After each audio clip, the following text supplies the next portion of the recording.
Hi viewers, welcome to our channel Hari Maths Tutorial. ఈరోజు మనం గణితంలో అతి ముఖ్యమైన టాపిక్ అదే ఏంటంటే కసాగు. మనం దాన్ని ఇంగ్లీష్లో LCM అంటాం, లీస్ట్ కామన్ మల్టిపుల్ ఆర్ కనిష్ట సామాన్య గుణిజము. ఇది మన గణితంలో చాలా ప్రాముఖ్యతను సంతరించుకున్న అంశం అన్నమాట. ఇది లేకుండా మన గణితంలో ఏ సమస్యను కూడా మనం సాధించలేము. ఈరోజు ఈ కాన్సెప్ట్ గురించి మనం తెలుసుకుందాం. విషయంలోకి వెళ్ళే ముందు ఇంకా మన ఛానల్ ఎవరినైనా సబ్స్క్రైబ్ చేసుకోకుండా ఉంటే వెంటనే సబ్స్క్రైబ్ చేసుకోండి. అలాగే పక్కనే ఉన్న బెల్ బటన్ని ప్రెస్ చేసి ఆల్ నోటిఫికేషన్స్ సెలెక్ట్ చేసుకోండి.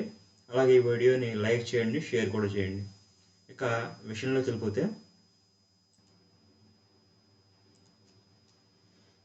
నేను ఇక్కడ 6 అని చెప్పేసి ఒక నెంబర్ని తీసుకున్నాను. నేను ఈ 6 అనే నెంబర్ని చూడండి 2 into 3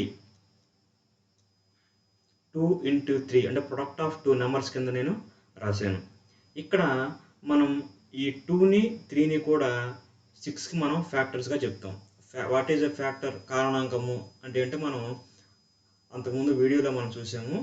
ఇక్కడ ఈ 2 అనేదాన్ని 3 అనేదాన్ని 6కి కారణాంకాలు, ఫ్యాక్టర్స్ అని అంటాం అన్నమాట. అలాగే ఈ 6 అనేదాన్ని 2కి ఒక మల్టిపుల్ కింద మనం చెప్తాం. అంటే మల్టిపుల్ అంటే దాన్ని ఏమంటారంటే గుణిజము. ఇక్కడ 2 యొక్క గుణిజము 6గా మనం చెప్తాము. అలాగే 3 యొక్క గుణిజము కూడా 6 అవుతుంది అనమాట. ఈ 2కి 3కి కూడా 6ని మనం గుణిజము కింద చెప్తాం. అంటే మల్టిపుల్స్, ఇంగ్లీష్లో మనం మల్టిపుల్స్ అంటాం అనమాట.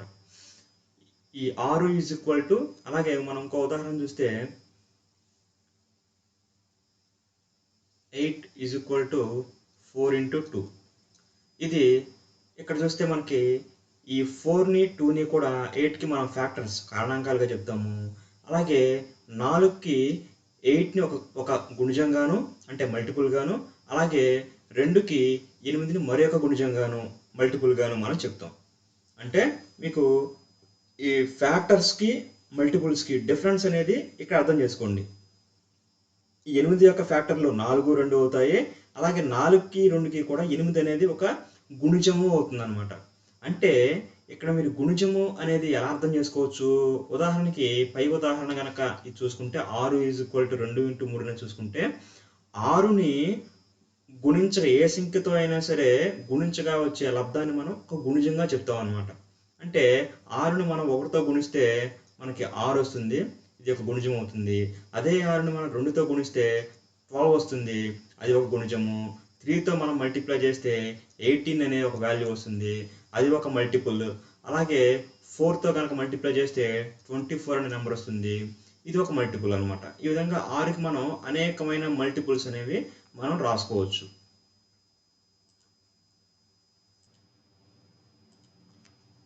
ఇప్పుడు 3 యొక్క మల్టిపుల్స్ అనేవి చూద్దాం మనం. ఉదాహరణకి 3 అనే నెంబర్ని తీసుకున్నాను. దీని యొక్క మల్టిపుల్స్ ఏమవుతాయి? థర్డ్ టేబుల్ మొత్తం కూడా 3కి మల్టిపుల్స్ అవుతాయి అనమాట. అంటే 3ని మనం 1తో మల్టిపుల్ చేస్తే 3 అవుతుంది, తర్వాత 2తో మల్టిప్లై చేస్తే 6 అవుతుంది, 3తో మల్టిప్లై చేస్తే 9. అలాగే ఈ థర్డ్ టేబుల్ మొత్తం 12, 15, 18, చూసారా 18. అంటే థర్డ్ టేబుల్ మొత్తం కూడా ఈ 3కి మల్టిపుల్స్గా మనం చెప్తాం. అలాగే మనం 4 అనే నెంబర్ని చూసుకుంటే ఫోర్త్ టేబుల్లో ఏముంటాయి? 4, 8, 12, 16, 20. అంటే ఫోర్త్ టేబుల్లో ఉండేవన్నీ కూడా 4 యొక్క మనం మల్టిపుల్స్గా మనం చెప్తాం. ఈ విధంగా మనం ఏదైనా సరే ఒక నెంబర్కి మల్టిపుల్స్, గుణిజాలు అనేవి రాస్తాం అన్నమాట. ఇప్పుడు ఇక్కడ చూడండి 4 and 16 అని చెప్పేసి నేను 2 నెంబర్స్ అనేవి తీసుకున్నాను అనమాట. ఈ 2 నెంబర్స్కి ఇప్పుడు నేను మల్టిపుల్స్ అనేవి రాద్దాం. మీ అందరికీ తెలుసు 4 యొక్క మల్టిపుల్స్ అంటే ఏంటి? 4ని ఏదైనా సరే ఒక నెంబర్తో మనం మల్టిప్లై చేసినప్పుడు వచ్చే ప్రొడక్ట్ని మనం మల్టిపుల్, గుణిజము అంటాం. అంటే మనకి 4th టేబుల్ మొత్తం కూడా 4కి మల్టిపుల్స్ అవుతాయి. అలాగే 16th టేబుల్ మొత్తం కూడా 16కి మల్టిపుల్స్ అవుతాయి అనమాట. ఒకసారి చూద్దాము. 4 మల్టిపుల్స్ ఆఫ్ 4 అంటే ఏమవుతుంది? 4th టేబుల్ అనుకుంటున్నాం కదా, అంటే 4 12 4 తర్వాత 8 వస్తుంది కదా, 4th టేబుల్లో 8 వస్తుంది కదా, 4 8 12 16 20 24 28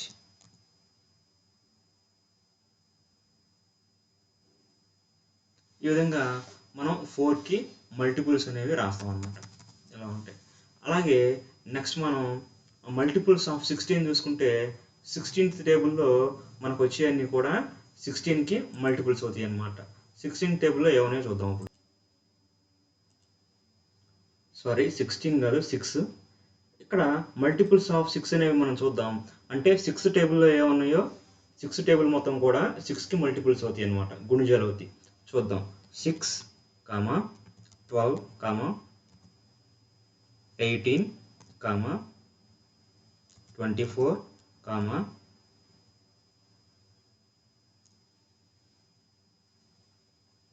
30,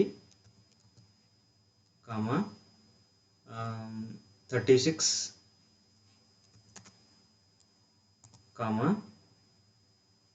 42. ఇవన్నీ కూడా 6th టేబుల్ చూడండి, 42 అండ్ సో ఆన్. ఈ విధంగా అన్నీ ఉంటాయి అన్నమాట. మనం ఇప్పుడు 4th మల్టిపుల్స్ రాసాము, అలాగే 6కి కూడా మల్టిపుల్స్ రాసాము. ఇప్పుడు వీటిలో ఉన్న కామన్ మల్టిపుల్స్ అంటే సామాన్య గుణిజాలు, ఉమ్మడి గుణిజాలు అనేవి ఏమైనా ఉన్నాయా? అంటే ఇప్పుడు మనం చూసే మల్టిపుల్స్ 6కి మల్టిపుల్ అయి ఉండాలి, యాజ్ వెల్ as 4 కూడా మల్టిపుల్ అయి ఉండాలి. అలాంటివి ఏమన్నా ఉన్నాయా అనేది చూస్తే ఇక్కడ మనకి చూడండి, రెండిట్లో ఉన్న ఏమున్నాయి చూడండి.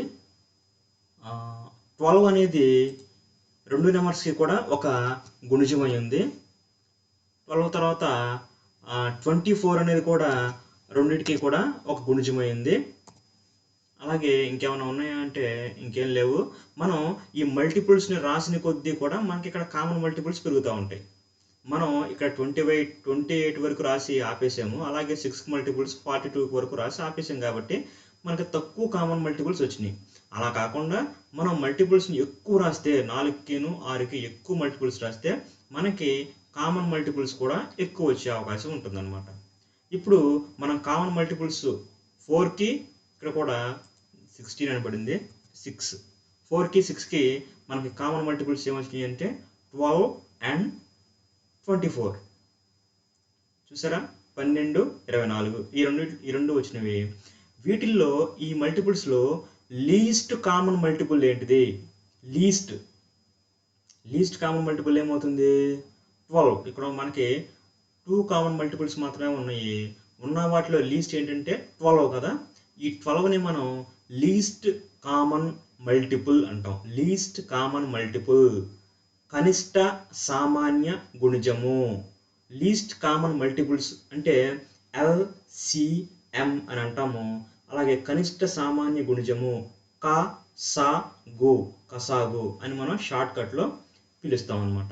ఇప్పుడు మనకి LCM అంటే ఏంటి చూసాము, దాని యొక్క డెఫినేషన్ అనేది మనం చూద్దాము. చూడండి, ఇక్కడ LCM అంటే ఏమనుంది?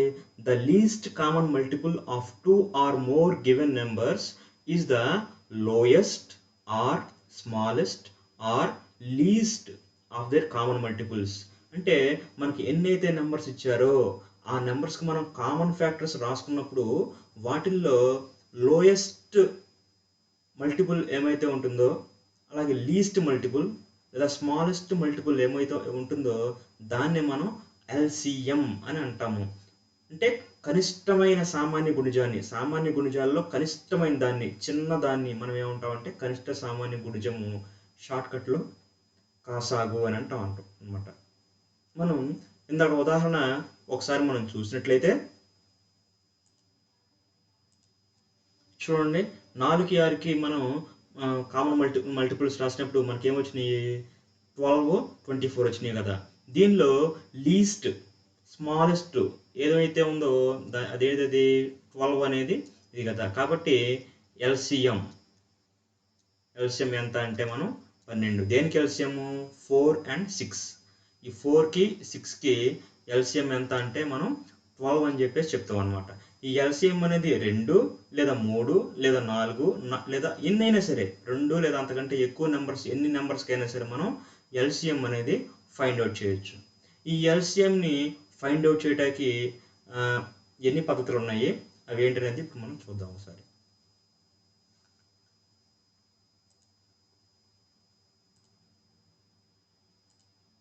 చూడండి, మెథడ్స్ ఆఫ్ ఫైండింగ్ ఎల్సిఎం, కసాగును కనుగొనే పద్ధతులు అనమాట. మనకి 2 పద్ధతులు కనిపిస్తున్నాయి మెయిన్గా.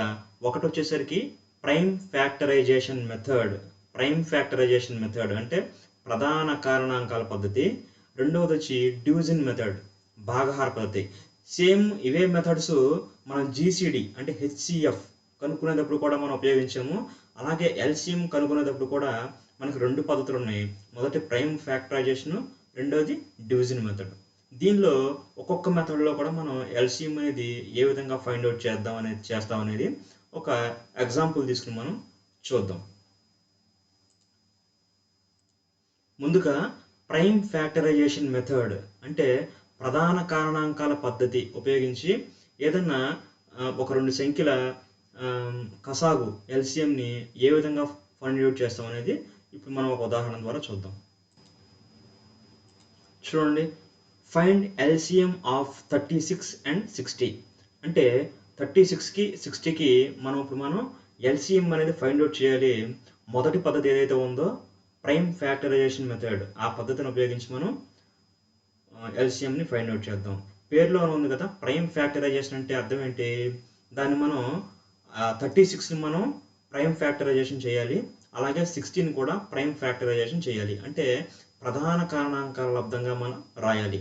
ప్రధాన కారణాంకాల లబ్ధంగా ఎలా రాయాలి అనేది మనకు వీడియో ఉంది, ఆ వీడియోని చూడండి. ఇప్పుడు మనం ప్రధాన కారణాంకాల లబ్ధంగా రాద్దాం. చూడండి, ఫ్యాక్టర్స్ ఆఫ్ 36 అలాగే ఫ్యాక్టర్స్ ఆఫ్ 60 ఈ రెండింటికి మనం ఫ్యాక్టర్స్ అనేవి మనం ఫైండ్ అవుట్ చేయాలి. ఎలా ఫైండ్ అవుట్ చేయాలో ఒకసారి చూద్దాం. చూడండి, 36ని నేను ఈ విధంగా రాసుకున్నాను. దీన్ని లీస్ట్ ప్రైమ్ నెంబర్ ఏదైతే ఉందో దాంతో భాగించాలి. చిన్న ప్రధాన సంఖ్య 2 కాబట్టి 2తో మనం భాగిస్తున్నాము. ఈ 2 అనేది 36లో 18 టైమ్స్ మనకు పోతుంది అనమాట. ఇప్పుడు మళ్ళీ ఈ 2 అనేది 18లో 9 టైమ్స్ పోతుంది. ఇక ఈ 9లో 2 పోదు కాబట్టి నెక్స్ట్ ప్రైమ్ నెంబర్ ఏదైతే ఉందో 3, ఆ 3 అనేది ఈ ప్రైమ్ నెంబర్లో 3 టైమ్స్ పోతుంది. ఇంకా చూడండి, మళ్ళీ 3 అనేది 1 టైం. ఇక మనకి 1 ఎప్పుడైతే వస్తుందో ఇక మనకి ఈ భాగహారం డివిజన్ అనేది అయిపోయినట్టే. ఇక మనం 36ని ప్రధాన కారణాంకాల లబ్ధంగా మనం ఏ విధంగా రాస్తాము, 36 ఈజ్ ఈక్వల్ టు చూడండి, ఇక్కడ ఏదైతే మనము ప్రధాన సంఖ్యలను ఉపయోగించామో భాగించడానికి వాటన్నింటినీ కూడా మనం ఫ్యాక్టర్స్ కింద రాస్తాం. చూడండి ఎలా రాస్తాను, 2 into 2 into 3 into 3. చూసారా, వీటనమాట, వీటిని ఇవేవితో అవన్నమాట. చూడండి, 2 2s are 4, 4 3s are 12, 12 3s are 36 అనమాట. చూసారా, 36ని మనం 2 into 2 into 3 into 3 ఈ విధంగా మనం ప్రధాన కారణాంకాల లబ్ధంగా ప్రైమ్ ఫ్యాక్టరైజేషన్గా మనం రాస్తాం. వాటిని ఇప్పుడు మనం ఇక్కడ రాద్దాం, 36 ఫ్యాక్టర్స్ కింద రాద్దాం అనమాట. చూసారా, 2 into 2 into 3 into 3 ఈ విధంగా మనం రాస్తాం. అలాగే 16 కూడా మనం రాద్దాం. ఇప్పుడు చూడండి, 16 కూడా అతి చిన్న ప్రధాన సంఖ్య లీస్ట్ ప్రైమ్ నెంబర్ 2తో నేను డివైడ్ చేస్తున్నాను. ఎన్ని టైమ్స్ పోతుందంటే 30 టైమ్స్ పోతుంది అనమాట. 32 are 60. తర్వాత మళ్ళీ 2 అనేది డివైడ్ చేస్తుంది. ఎన్ని టైమ్స్ అంటే 15 టైమ్స్ డివైడ్ చేస్తుంది. 15 2s are 30 కాబట్టి. తర్వాత 15ని 2 డివైడ్ చేస్తుందా అంటే చేయదు. నెక్స్ట్ ప్రైమ్ నెంబర్ 3 అనేది చూస్తే 3 అనేది 50ని డివైడ్ చేస్తుంది. ఎన్ని టైమ్స్ డివైడ్ చేస్తుందంటే 5 3s are 15. నెక్స్ట్ ఈ 5ని డివైడ్ చేసే ప్రైమ్ నెంబర్ ఏదంటే 2 డివైడ్ చేయదు, 3 డివైడ్ చేయదు, 5 అనేది డివైడ్ చేస్తుంది 1 టైం అనమాట.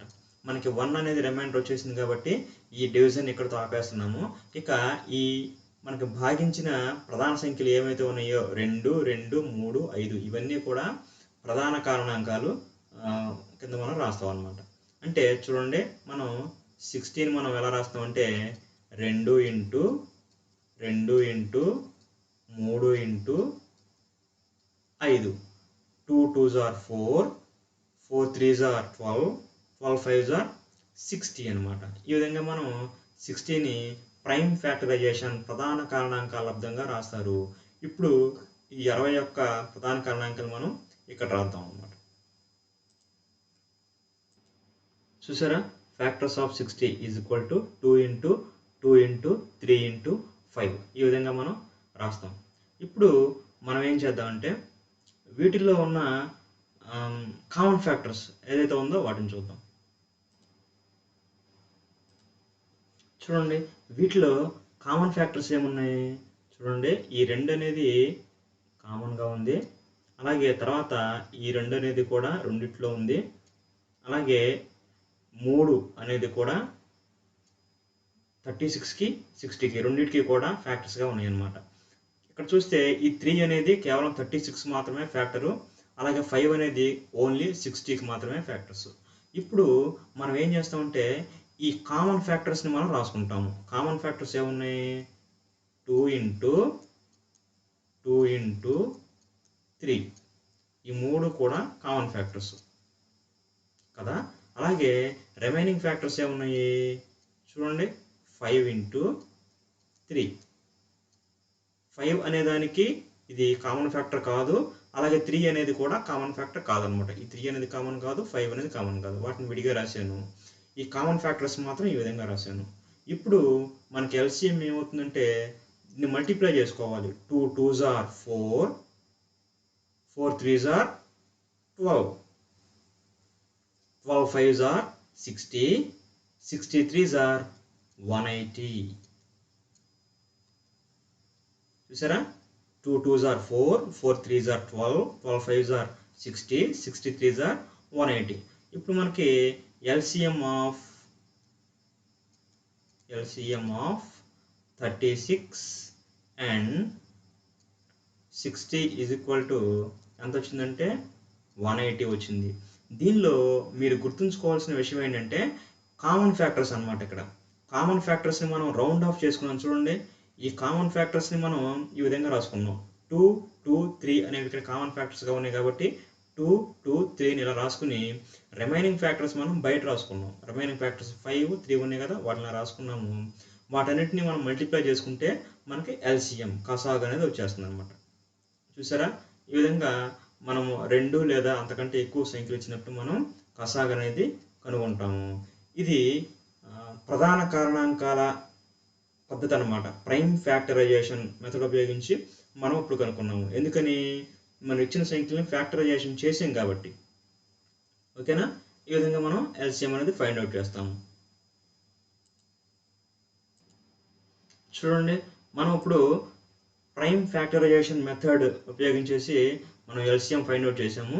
ఇప్పుడు రెండవది వచ్చి డివిజన్ మెథడ్ అనమాట. ఈ మెథడ్ ద్వారా కూడా మనం ఏ విధంగా ఎల్సిఎం కసాగ్ అనేది ఫైండ్ అవుట్ చేస్తారు అనేది ఒక ఎగ్జాంపుల్ తీసుకుని మనం చూద్దాం.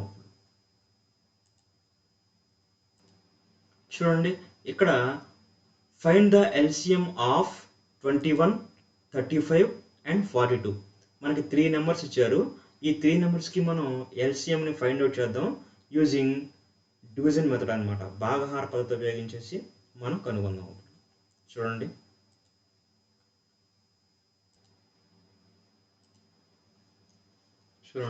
ముందుగా ఇచ్చిన సంఖ్యలు ఏవైతే ఉన్నాయో వాటిని మనం ఒక వరుసలో ఇలా రాసుకుందాం. 21, 35, 42. దీనిని ఈ ఇచ్చిన సంఖ్యల్లో ఎన్నైతే సంఖ్యలు ఇచ్చారో వాటిల్లో కనీసం రెండు సంఖ్యలనైనా సరే భాగించే ప్రధాన సంఖ్యని మనం ఎన్నుకోవాలన్నమాట. అంటే మనం ఎన్నుకునే ప్రధాన సంఖ్య ప్రైమ్ నెంబర్ అనేది మినిమం 2 నెంబర్స్ని డివైడ్ చేయగలిగే విధంగా ఉండాలి. సరే చూడండి, నేను ఫస్ట్ 1తో డివైడ్ చేద్దాం అనుకుంటున్నాను. 2తో డివైడ్ చేద్దాం అనుకుంటున్నాను. మరి 2 అనేది 21ని డివైడ్ చేయలేదు, 35ను డివైడ్ చేయలేదు, ఓన్లీ 42ని మాత్రమే డివైడ్ చేస్తుంది. నెక్స్ట్ ప్రైమ్ నెంబర్ తీస్తే 3 అనేది నేను తీసుకుంటున్నాను. ఈ 3 అనేది 21ని డివైడ్ చేస్తుంది, అలాగే 42ని కూడా డివైడ్ చేస్తుంది. ఎలా చెప్పగలిగాము? మనం అంతకుముందు డివిజిబిలిటీ రూల్స్ అనేవి నేర్చుకున్నాం. భాజనీయత సూత్రాలు అనేది ఒక వీడియో కూడా మనం చేయడం జరిగింది. ఆ వీడియో మన ఛానల్లో ఉంది, దాన్ని ఒకసారి మీరు చూడండి. ఇలా మనకి 3 అనేది మినిమం 2 నెంబర్స్ని ఇక్కడ డివైడ్ చేస్తుంది. 21ని డివైడ్ చేస్తుంది, అలాగే 42ని కూడా డివైడ్ చేస్తుంది. మరి 35ని డివైడ్ చేస్తుందా? చేయదనమాట. చూడండి, 3 అనేది 21ని 7 టైమ్స్ డివైడ్ చేస్తుంది. 7 3s are 21. 35ని 3 డివైడ్ చేయదు కాబట్టి ఈ 35 అనేది మనం ఎలా ఉంచేసుకోవాలన్నమాట. నెక్స్ట్ 42ని 3 డివైడ్ చేస్తుందా అంటే చేస్తుంది. ఎన్ని టైమ్స్ చూడండి, థర్డ్ టేబుల్ 3 అనేది 42లో ఎన్ని టైమ్స్ భాగిస్తుందంటే 14 3s are 42 కదా, అయిపోయింది. తర్వాత మళ్ళీ మనకి 3 నెంబర్స్ వచ్చినాయి కదా, ఈ 3 నెంబర్స్ని కూడా మళ్ళీ డివైడ్ చేసే ప్రైమ్ నెంబర్ ఇంకోటి చూసుకోవాలి. మరి ఈ 3 నెంబర్స్ని 2 డివైడ్ చేస్తుందా అంటే ఓన్లీ ఈ 14 మాత్రమే డివైడ్ చేస్తుంది. నెక్స్ట్ 3 చూడండి, 3 అనేది 7ని చేయదు, అలాగే 35ని చేయదు, 14ని కూడా చేయదు. 5 లేదు, 6 లేదు, 7 చూడండి అనమాట. 7 అనేది ఈ 7ని డివైడ్ చేస్తుంది, 14ని డివైడ్ చేస్తుంది, 35ని కూడా డివైడ్ చేస్తుంది. చూడండి, కాబట్టి నెక్స్ట్ ప్రైమ్ నెంబర్ నేను 7 అనేది తీసుకున్నాను.